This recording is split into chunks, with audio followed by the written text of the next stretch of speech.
ما شاء الله عايزة أقول لكم إن التربية في البطارية بتبقى شيء تاني، والنضافة بسم الله ما شاء الله، ما بتحتاجوش لتبنوا ولا بتحتاجوا النشارة تحت منهم ولا الكلام ده كله.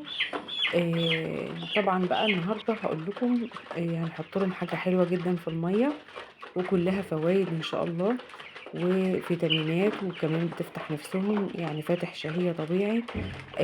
هنقول لكم كل حاجة إن شاء الله في الفيديو. في البداية كده لو عندكم أي استفسار عن أي حاجة أو أي سؤال اكتبوا في الكومنتات، وإن شاء الله كده هارُد عليكم بإذن الله. بسم الله ما شاء الله الفراخ زي الفل أهي. طبعًا أنا حطيت لهم بقى العلفة اللي هي الخشنة، اللي هي تركيز 21%.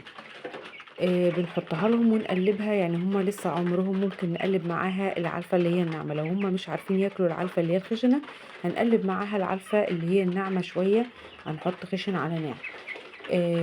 زي ما أنتم شايفين كده، ونحاول إن إحنا لو عددهم يعني كل 10 بيحتاجوا علافة زي ما أنتم شايفين كده، فمن الأفضل إن إحنا بنحط العلافتين عشان يعرفوا ياكلوا براحتهم، ويعرفوا كده يعني كلّهم إن شاء الله